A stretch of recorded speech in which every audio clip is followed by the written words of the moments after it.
Сәлеметсіздер ме аяулы ханымдар? Каналыма қош келдіңіздер. Сіздермен мен Жанаргүл. Бүгін мынандай байпақ тоқып үйренеміз.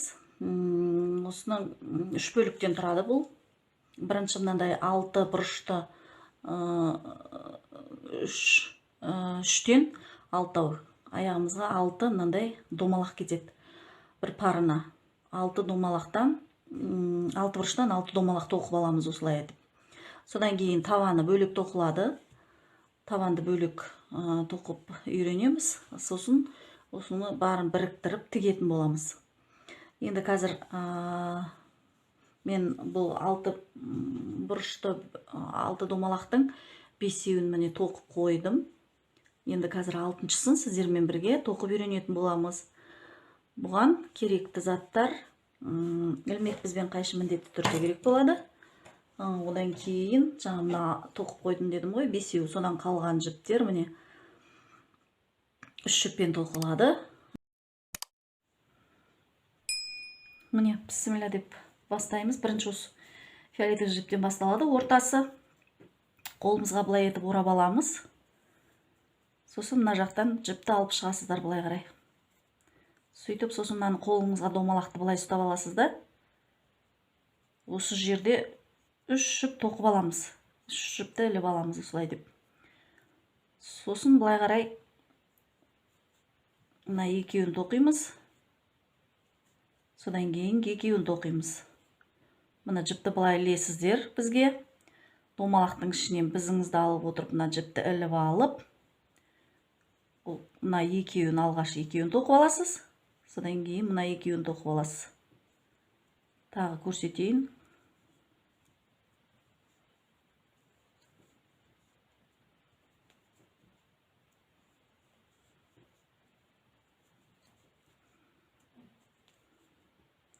Осындай етіп 18 қатар тоқып шығамыз. Осы домалақтың ішіне 18 қатар тоқып шығатын боламыз. Міне 18 жіпті тоқып алдық. Енді мына жіпті бұлай тартасыздар. Қаттырақ тартасыздар, сонда осындай домалақ болып шыға келеді. Енді осының алғашқы бірінші жіптің 3-ші ілген жібіңізге біріктіреміз осылай.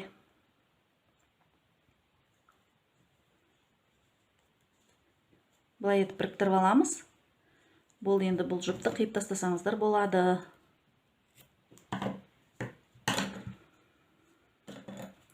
Бұл жіп қазір бізге тағы да керек болады.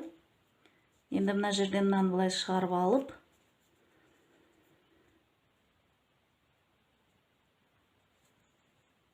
астыңғы жағына өткістіп, бұл жіпті жасырып шығасыздар былай қарай. Келесі қосылатын жіптерге кедергі жасамайтындай етіп, жіптердің арасына жасырып, артығын кесіп тастай салыңыздар.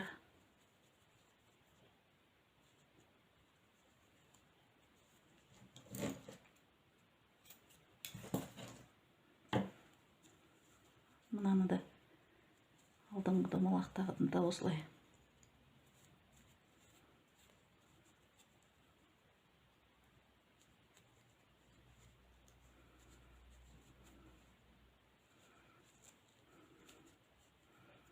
Бұл шығып кетпейді, енді қорқыныш жоқ бұдан.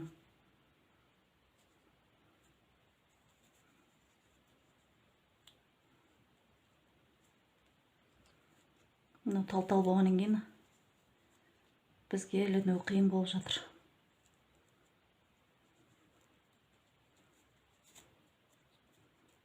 Болды, бұны да кесіп тастай саламыз.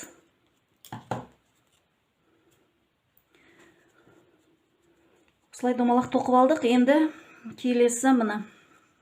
Енді ақ жіп тоқылады. Осы тоқыған 18 жібіміздің мына әрқайсысының ортасынан іліп алып отырып, мынандай ақ жіппен осындай тағы да 18 қатар мынандай бүршік тоқып шығамыз.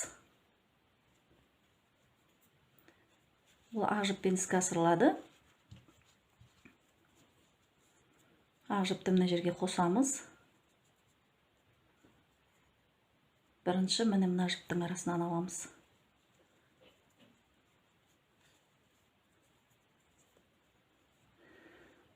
3 жіп былай ілмекпен көтеріп аламыз. 2, 3 міне.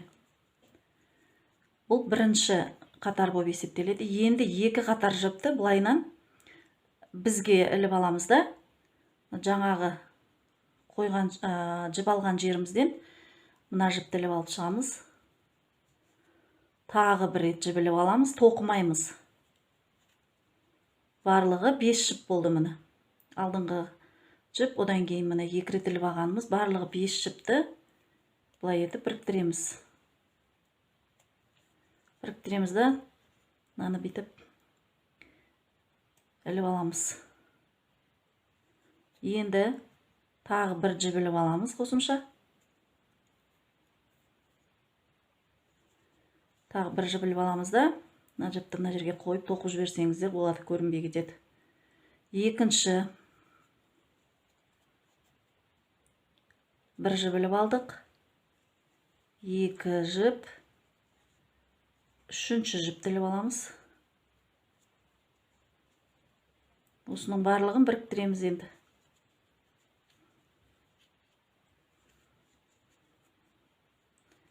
Тағы да жіп іліп аламыз. Үшінші қатардың арасы міне. 1, 2, 3. Дәл сол жерден 3 қайтара жіп іліп аламыз. Біріктіреміз. Бір жіп іліп аламыз. Тағы бір рет көрсетейін.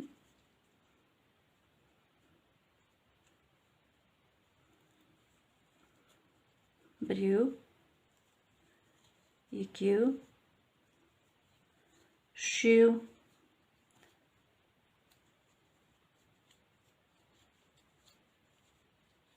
Тағы бір жіп іліп аламыз. Міне 4 бүршікті тоқып көрсеттім. Енді осындайдан тағы 14 жіп. Сонда 18 бүршік тоқып аламыз. Не осылайша 18 жіп тоқып алдық. 18 бүршік. Мынау кішкене бүйтіп тырысыңқырап тұрған сияқты болып көрінеді сіздерге. Бірақ басқа домалақ барлық жіпті тоқып болғаннан кейін өзі жазылады.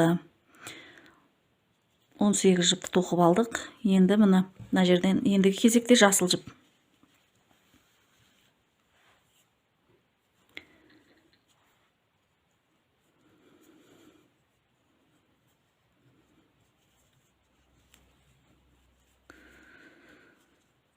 Жасыл жіпті бастаймыз.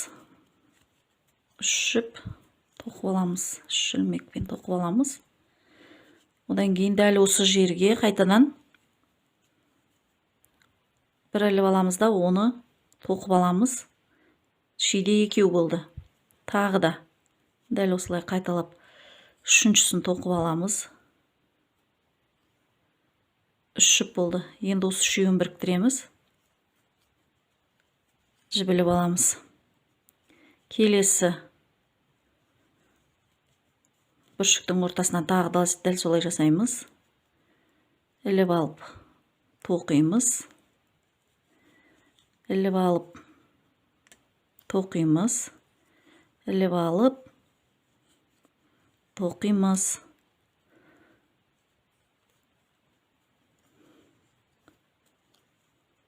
Арасы былай ашық болу керек. Енді екеуін осылай тоқылдық па? Үшіншісіне осындайдың екеуін бір жерден тоқитын боламыз.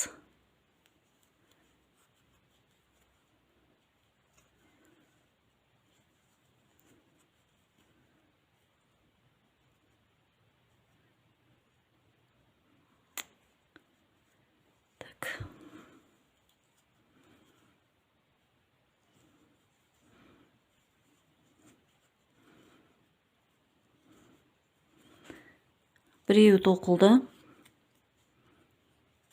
2 жіп іліп аламыз да. Енді дәл осы жерге қайтадан тағы біреуін солай тоқып аламыз. Біреу,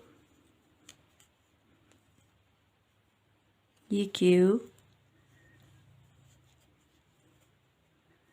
үшеу. Яғни міне Бірінші жіпте, ең бірінші бастағанымызда бір жіпті бөлек тоқимыз, бір бүршікті жаңағы 3 жіптен. Екіншісінде бөлек тоқимыз.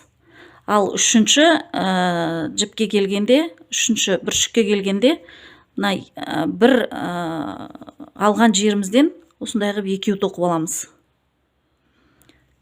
Ары қарай тағы да біреу, мына жерден екеу.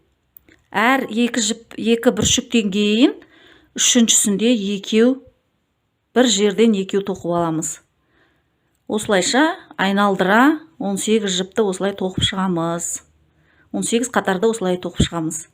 Ол дегеніміз, мына біз бұрыш шығарып жатырмыз деген сөз. Міне жерде біз уже бұрыш шығарып жатырмыз былай етіп.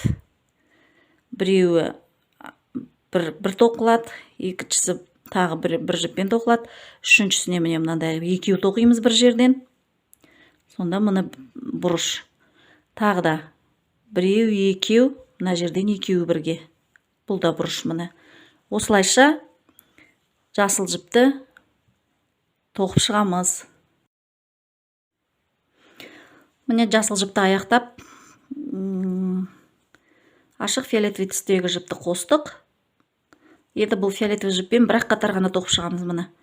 Әр жіпті осылай іліп алып, фиолетовый түстегі жіппен бір қатар тоқып шығамыз. Тағы бір айтатын мәселе, мына жерде біз жаңа бұрыш шығарып жатырмыз дедік қой, екі бүршікті бір жерден тоқыдық. Сол жерге тағы да екі жіп тоқып кетеміз. Болды. Қалған жердің барлығында бір жіп қана іліп алып, фиолетовый жіпті тоқып аяқтаймыз. Міне мынандай етіп бұрыш шығарғанда былай болады міне. Қазір міне бұрыш шығаратын жерге келе жатырмыз. Қазір көрсетіп өтейін.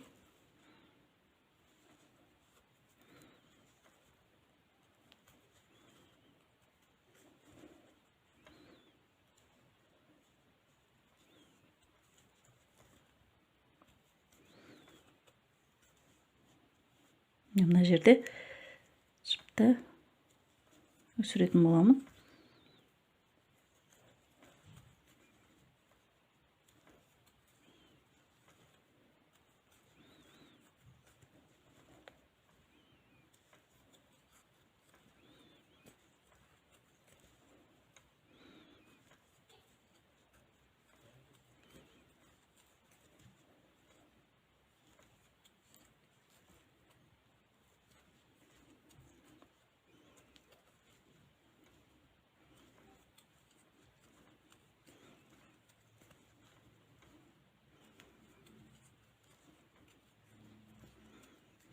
Міне, бұрыш шығаратын жер, міне анықтап қарасаңыздар, екеу тоқылып тұр. Енді осы жерде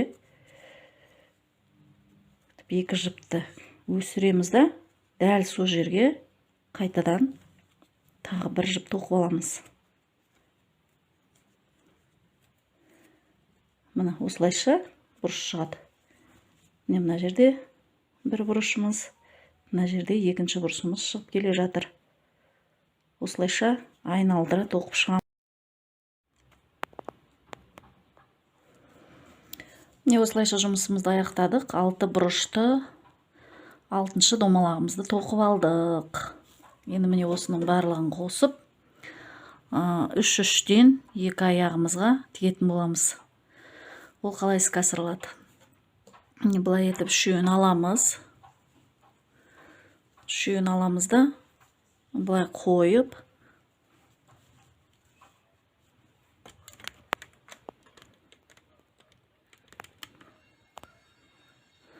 осылай қойып тігетін боламыз.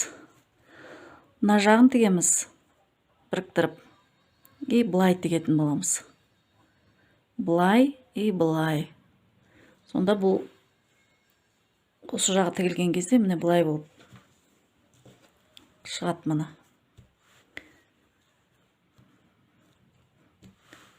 Міне былай болып шығады. Сосын мынаумен асты жағын тіккеннен кейін мына артқы бөлігін тігеміз.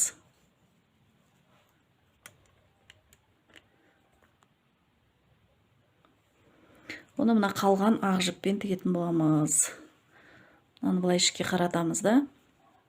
Екеуінің де сырт жағы ішке қарап тұру керек. Сосын осыны аламыз да, ілмек бізбен мына бұрышын келтіре отырып, мына жерден сыртқы жіптерін алып, ішкі емес сыртқы жіптерін алып, былай етіп тігеміз. Ине жіппен тіксеңіздер де болады, бірақ та мен осылай етіп ілмекпізбен өзіне өзін қосып тігіп аламын. Қанша қиын болса да бүйтіп ортаға қойып тігіп кетіңіздер. Артық жіп шығып қалмайды сонда. Міне ішкі жіптері, сыртқы жіптерін ілесіздер міне. Сыртқы жіптерін іле отырып осылай. Мен мынаны ала тұрып көрсетейін. Мына сыртқы жіптерін іліп алып, былай тігесіздер.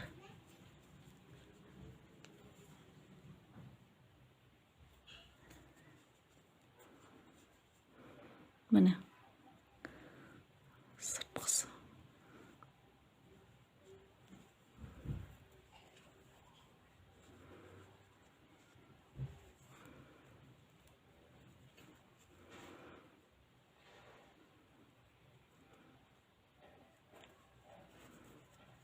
Міне сыртқы жібі. Келесі жақтан да осылай сыртқы жібін аласыздар. Мына жақтан да мына сыртқы жібі.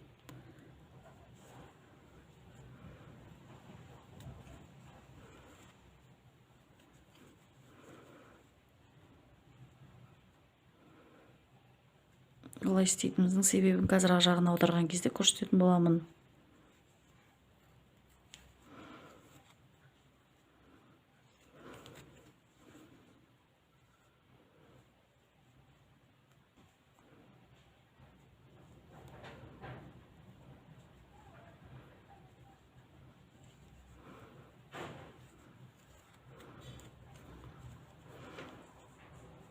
Мына жағына шыққанда мына ортасы бүйтіп ішкі жіптері ішінде қалады да, сыртқы жіптері тігіліп кетеді. Онда тігілген сияқты емес, тоқылғандай, бірге тоқылып кеткендей болып көрінеді. Қазір мына жіп бері қарай шығып тұр да, поэтому сіздерге анық көрінбей жатыр. Қазір ішке алып алайын, сосын анық көрсететін боламын. Міне сонда мына жері бірге тоқылып кеткен сияқты болады сонда. Осылай етіп барлығын тігіп шығамыз. Ары қарай тағы көрсететін боламын. Міне келіңіздер, осылайша жұмысымызды аяқтадық. Міне бір пары. Келесі міне екінші пары. Сосын осылайша аяқтаймыз. Енді келесі жолы, келесі кезекте мынандай етіп табан тоқимыз. Табан бөлек тоқылады. Келесі видеода осы табанның тоқылу жолымен таныстыратын боламын. Табанын бөлек тоқып аламыз да, сосын мынандай жерін мынандай етіп тоқып аламыз. Сосын табанды біріктіріп тігетін боламыз. Сонда осындай пайпағымыз шыға келеді. Өте жылы аяққа жеңіл киіледі. Киіліп шешілуі өте оңай. Қысты күні аяғымызға өте жылы. Менің тоқыған бұйымым ұнаса, лайк басып, комментарий жазып кетіңіздер. Сұрақтарыңыз болса жауап беретін боламын. Келесі видеоларымды көргілеріңіз келсе, қоңыраушаны баса кетіңіздер. Амандықта жүздесейік.